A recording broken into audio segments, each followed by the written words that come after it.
Agradezco infinitamente a la militancia, a la delegación del Partido Liberal de Antioquia y a todos nuestros acompañantes por esta grata invitación que me han realizado en el día de hoy para hablar sobre un tema que es un flagelo hoy en la nación neogranadina de Colombia y en muchos países de América Latina y en el mundo.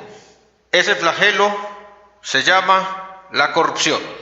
La corrupción es un asunto que hemos tratado en diferentes espacios, en diferentes escenarios, y que hoy por hoy es un tema ya inclusive hasta de campañas políticas, un referente para los diferentes candidatos, ha sido inclusive últimamente como uno de los caballos de batalla de diferentes propuestas políticas, del discurso de diferentes dirigentes políticos, sociales, burgomaestres, concejales, congresistas y hasta candidatos presidenciales. Y es porque la corrupción se ha convertido en ese flagelo que todos los ciudadanos no queremos percibir, no queremos ver en nuestras instituciones gubernamentales, ni en ninguna parte. Pero la corrupción está presente, no es de ahora. La corrupción, por lo menos en nuestro país, inició, ya remontando un poquito a la historia, en la época en la cual Bolívar fue presidente, fue dictador, fue nombrado dictador por allá en el Perú, y él fue dictador de toda esta gran zona. Y uno de los artículos que él expidió, una de las primeras cosas que él hizo fue expedir un artículo en el cual se le dice a la gente: no robe, los dineros públicos son sagrados, y toda persona o funcionario público que sea sorprendido tomando una cantidad determinada de pesos en esa época tendrá que sufrir las consecuencias, tendrá que asumir el costo. ¿Y cuál era ese costo? La propia vida, porque Bolívar cuidó los bienes públicos, cuidó el erario público con suma delicadeza, porque él decía que los recursos públicos eran sagrados y que todo el que tomara el dinero público tenía que pagar con su propia vida. Y estos decretos fueron el primer control anticorrupción, que en la época pues se castigaba era con el fusilamiento. Fueron dos decretos: el primero sobre los funcionarios públicos que fueran sorprendidos tomando los dineros públicos, serían ejecutados, y el segundo artículo es sobre aquellos jueces que fueran cómplices en ese delito de corrupción, de hurto de dineros públicos, y no hicieran nada para castigar a ese funcionario, también serían ejecutados. Adicionalmente, decía en esos artículos que la ciudadanía tenía la obligación de denunciar a esos funcionarios corruptos, tenía la obligación de hacerlo.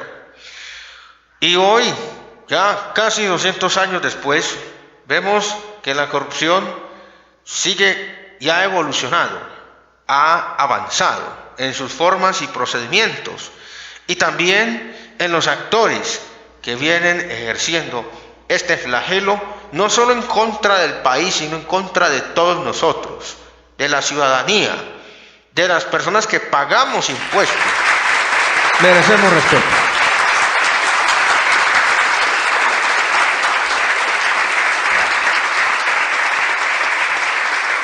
Bueno, con esos dineros, sí, con los cuales nosotros financiamos prácticamente el Estado, y financiamos, porque el Estado somos todos, financiamos todo el aparato estatal, las entidades públicas, todo lo que tiene que ver con el mantenimiento de los organismos públicos. Entonces, entre tanto la corrupción siga creciendo, se siga fomentando, pues estas instituciones no van a tener un buen desempeño y van a favorecer a intereses particulares de quienes están manejando estas instituciones y las están direccionando para sus propios intereses. Entonces, si nosotros no atacamos la corrupción, si nosotros permitimos que la corrupción siga creciendo, siga avanzando, pues vamos a llegar a un punto donde vamos a colapsar.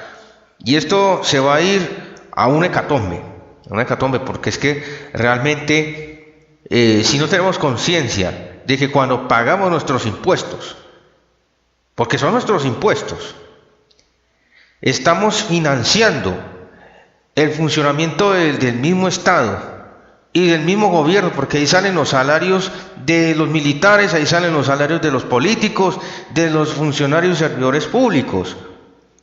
De esa plata que usted paga en el catastro, cuando compra un confite, cuando compra un chicle, cuando se come un buñuelo, esa plata se va directamente a la DIAN y de la DIAN se va a las arcas del gobierno. Y bueno, todas las formas posibles de captación de impuestos a través del IVA. Entonces no podemos dejar de lado esta situación, porque es que a través de la corrupción nace la prostituta, nace el indigente, nace el delincuente, el terrorista,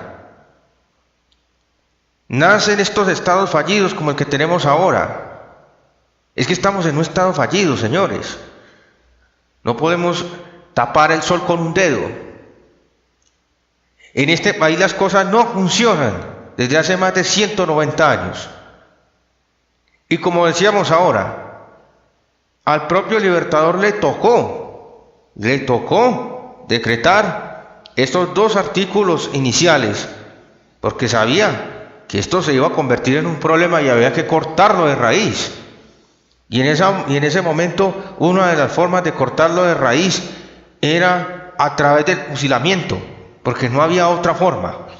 O sea, no había forma en ese momento de reeducar a esos personajes que estaban empezando a robarse la plata pública, los dineros públicos, y menos a estos otros que supuestamente eran jueces y también se estaban robando la plata, le estaban ayudando a robar a los otros. Entonces esto, lo que vio Bolívar era que esto se iba a convertir en un problema muy grave. Dijo, esto lo vamos a cortar de raíz. El problema de la corrupción lo vamos a tratar como un delito de suma y alta gravedad. Y así fue como se asumió. Entonces por eso fue que en otro aspecto de la política en ese momento, los enemigos de Bolívar pues dijeron, no, es que con este no vamos a poder robar, no vamos a poder hacer lo que nosotros queremos, este no nos deja manipular las cosas como nosotros queremos. Y sí, era verdad, Bolívar no iba a permitir que el dinero público se lo robaran, no iba a permitir que el Estado fuera manipulado de una forma incorrecta, porque tanta lucha, tanto esfuerzo para libertar estas tierras y de que otros siguieran robando, siguieran el mismo patrón que se venía ejerciendo a través de la fuerza por parte de los españoles, y estos otros personajes pues decían, no, es que nosotros somos los llamados a seguir el dominio, somos los llamados a gobernar, la nueva estirpe que seguía para gobernar, porque ellos se creían españoles.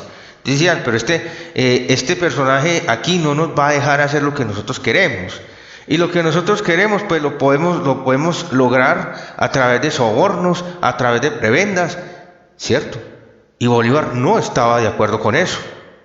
Entonces ese fue uno de los motivos por los cuales odiaron a Bolívar, y uno de los motivos por los cuales inclusive Santander se le torció a Bolívar y querían ya cada uno formar su república independiente. Bueno, como decía ahora, de la corrupción nace la prostituta, nace el indigente, el delincuente, el terrorista. y el político corrupto, que para mí es el peor de todos, porque es que el político corrupto es el que genera este caldo de cultivo para que se genere todo este desorden social, este desastre social, el cual tenemos hoy en día.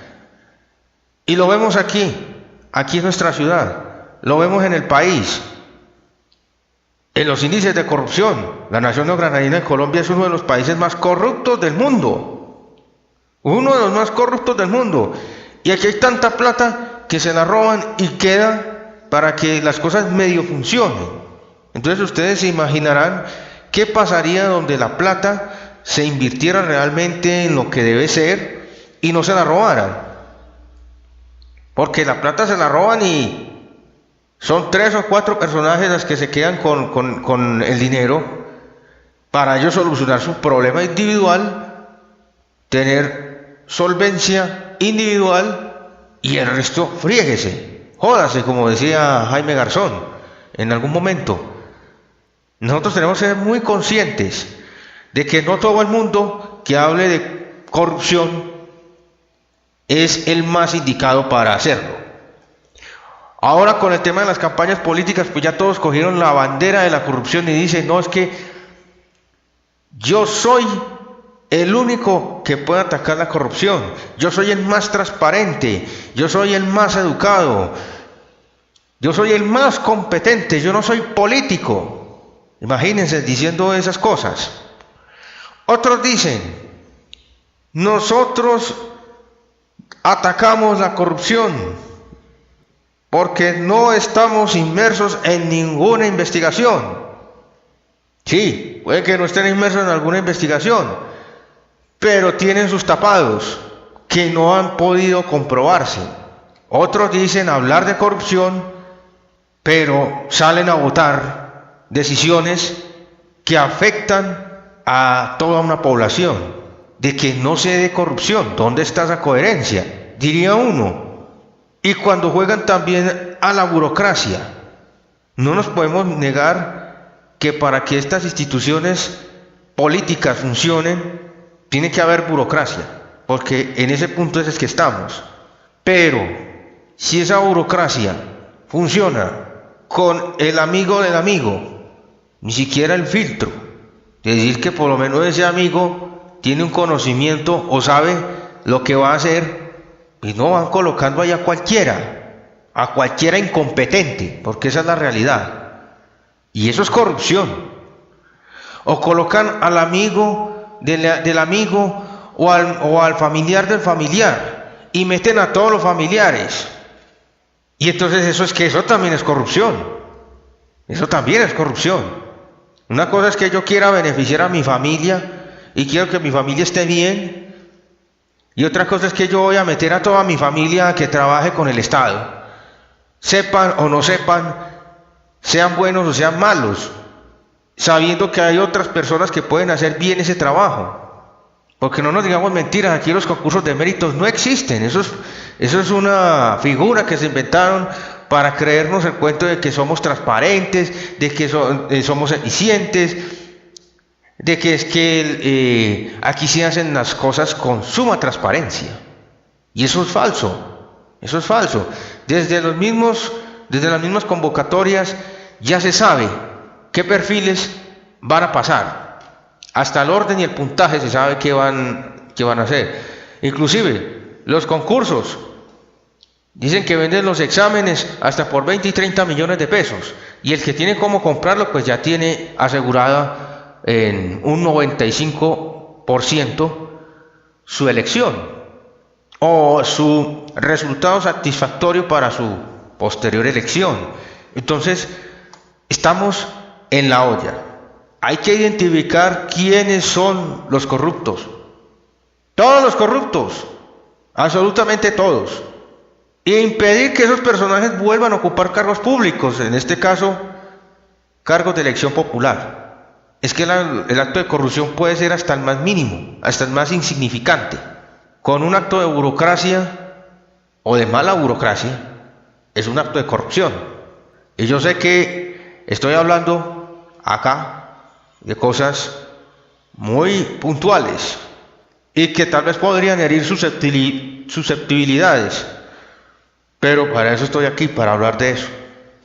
Bueno, cuando hablamos de que no deben existir personas ocupando cargos de elección popular en estas corporaciones públicas que hayan tenido problemas de corrupción desde mucho antes, si es que ya tenía antecedentes de corrupción desde que estaba en el colegio o en la escuela, no se le debe dar oportunidad a un personaje de estos.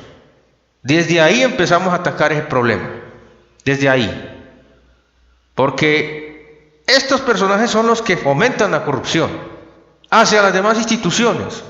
Mire hoy, por ejemplo, cómo están las fuerzas militares. Están acomodados, ¿sí? Uno puede decir que un militar en este momento no tendría forma de quejarse, porque un militar presta su servicio 20 años y en 20 años ya está jubilado con un buen ingreso, con unas garantías y prácticamente define su futuro, define su proyecto de vida para poder estudiar, para poder trabajar en otras cosas, para poder viajar, para poder desarrollarse como persona, mientras que el resto de la población tiene que hacer milagros. Entonces, para un militar que de pronto no ha tenido una formación académica y no sabe cuál es la historia, la realidad del país, dice, no, es que cada quien que se defienda como pueda. Nosotros dimos nuestro tiempo y casi nuestra vida por este país, pero ¿bajo qué premisa? Es la pregunta. ¿Cuál es el horizonte o el norte de un militar en esta época? No es el mismo de hace 200 años o hace 190 años. No es el mismo. Los militares de ahora, van a perdonar los que tengan alguna o hayan sido militares, no saben un carajo de historia, no saben dónde están parados, saben lo que sus superiores les han enseñado, les han ordenado aprender, porque ellos aprenden es a obedecer, pero no aprenden de la realidad del país, no saben quiénes fueron los militares más importantes que participaron en el proceso de la independencia, y les venden una imagen completamente distorsionada de lo que es la historia patriota.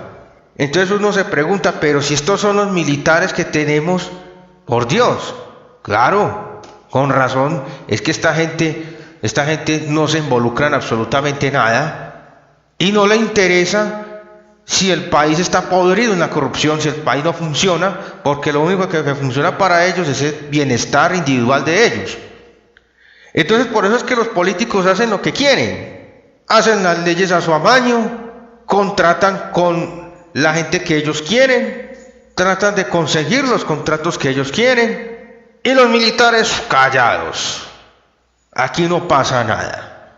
¿Por qué? Porque ya los tienen, como dicen por ahí, enmermelados, los tienen anestesiados con unas buenas condiciones.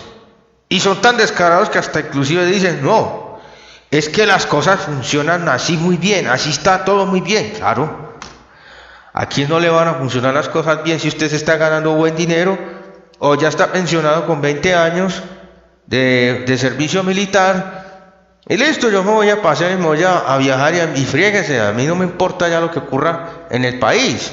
Entonces, ¿qué tipo de militar es ese? Es una vergüenza, es una vergüenza. Para mí un militar en la época actual es una vergüenza. Solo aquellos que toman conciencia de la realidad de este país y dicen, bueno, aquí esto no está funcionando bien, aquí hay que hacer algo. O hacer un trabajo social, o hacer una intervención social. En fin, no estoy diciendo que todos los militares sean malos o que todos no tengan conocimiento, no. Hay algunos que se salvan. Pero estoy hablando desde la figura del militar moderno, que está acomodado, que está enmermelado y que no le interesa el futuro de esta nación, que repite como loro lo que sus superiores le ordenan aprenderse y decir.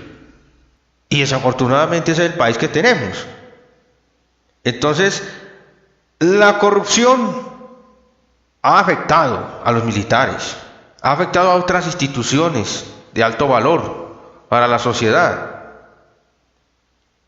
Desde la política, pues la política está corrupta desde hace mucho tiempo y con unos niveles impresionantes. Nosotros mismos vamos a tener que tomar cartas en el asunto, porque esto se salió de las manos desde hace rato. La misma ciudadanía es la que va a tener que decidir a quién elegir. Claro que si quieren seguir en lo mismo, pues ahí vamos a estar en ese círculo vicioso todo el tiempo que sea necesario. Porque hasta que las personas no reaccionen, pues vamos a seguir lo mismo. Con el tamal, la empanada, el mercado de 20.000 pesos, y señora, vote por mí. Y después llegan a la corporación pública y listo, coronamos. Vamos a feriarnos aquí los contratos. ¿Cuánto hay para mí? El famoso serrucho. O el CBY. ¿Cómo voy yo? Y la gente después se queja. Ay, vea, es que ese señor no volvió por acá.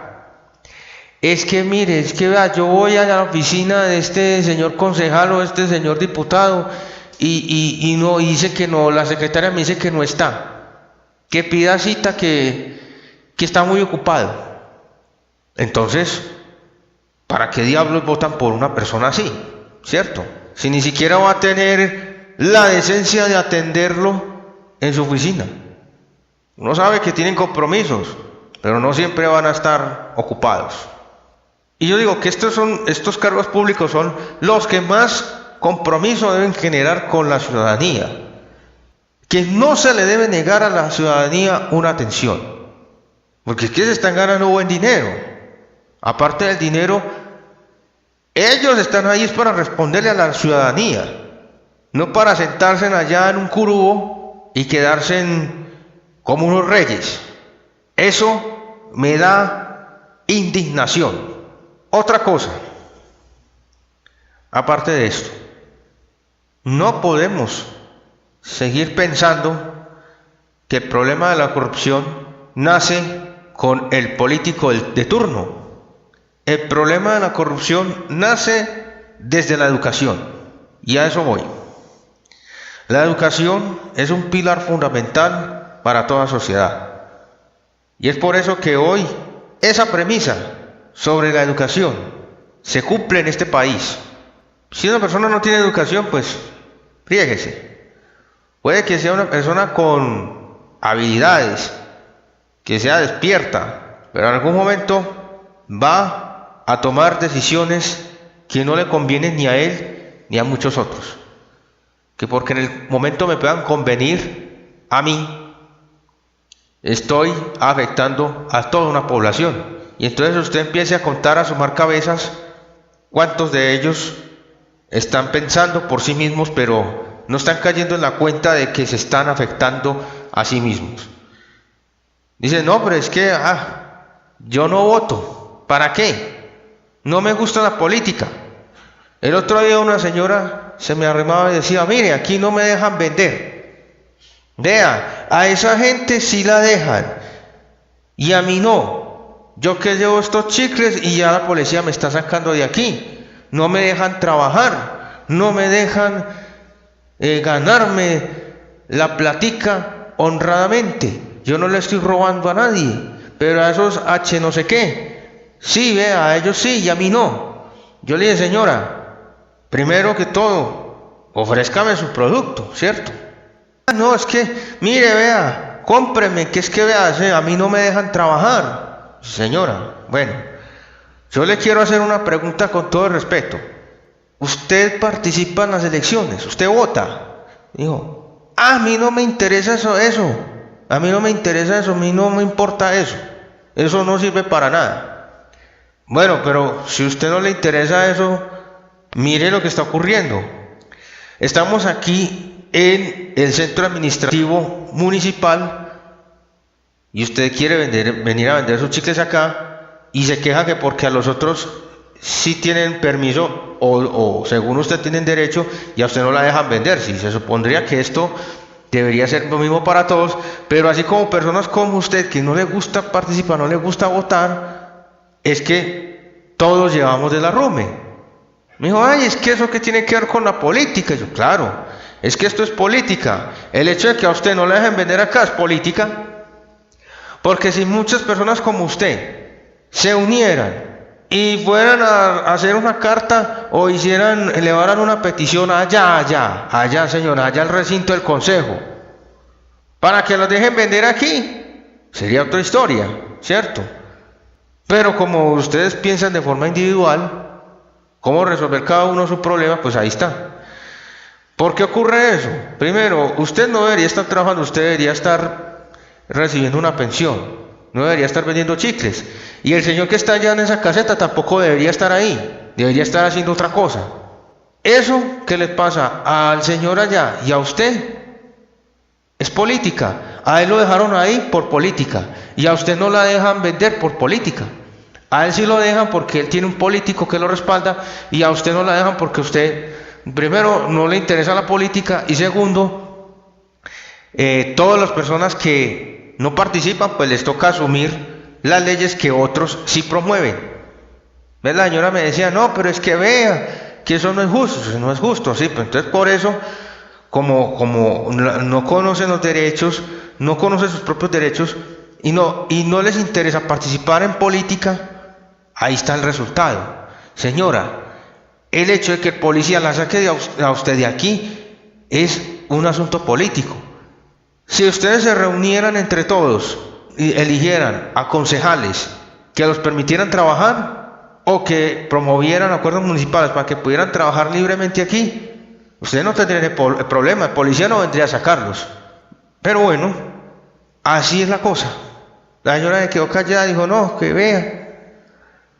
Pero es que esos políticos terminan haciendo lo que les da la gana. Yo sí, ellos terminan haciendo lo que les da la gana, los malos, porque personas como usted no participan. Y entonces, como dicen por ahí, aguantes el varillazo. La gente se queja mucho, pero no hace nada. El quejarse no sirve. Lo que sirve es la acción. Una realidad que tenemos hoy es esa, los venteros ambulantes. Y eso es un problema que viene desde los años 60, 70. Por un factor de corrupción. Ya hace más de 40 o 50 años venimos con ese problema. ¿Por qué? Porque hubieron unos dirigentes en esa época que ocuparon la alcaldía de Medellín, que ocuparon toda esta administración, que fomentaron desempleo. Y entonces esta gente, ¿qué se puso a hacer? Se puso a vender cosas en la calle. No voy a decir quién, pero desde por allá es donde viene ese problema, en los años 60, 70, cuando usted mira las fotos antiguas y no se veía un solo vendedor, pero ahora sí se ven.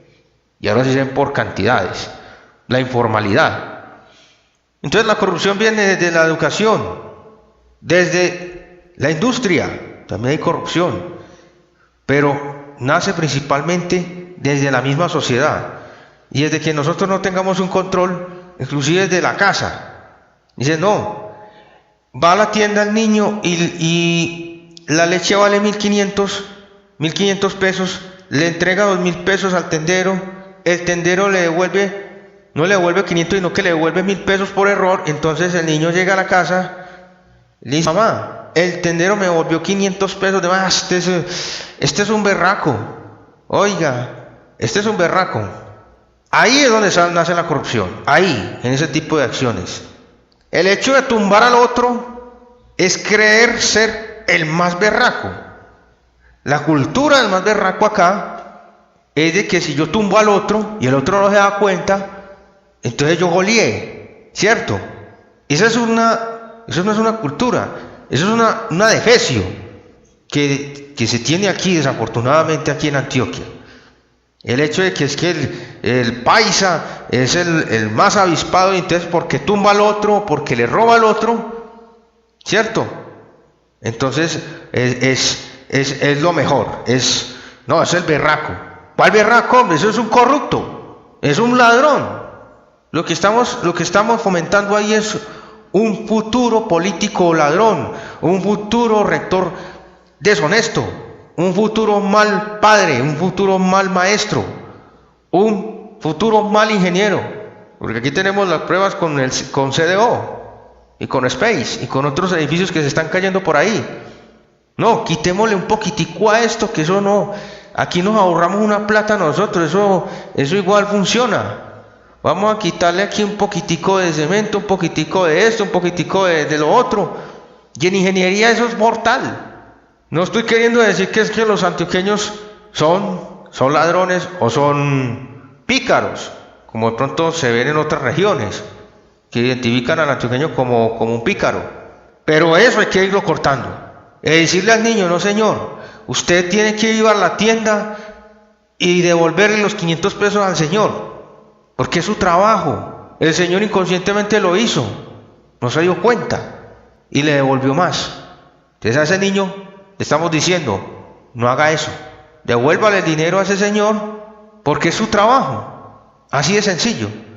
Entonces el niño en una próxima oportunidad no va a volver a hacerlo. Eso es lo que les quería decir hoy, en el día de hoy. Y bueno, los dejamos aquí con la próxima intervención. Muchas gracias.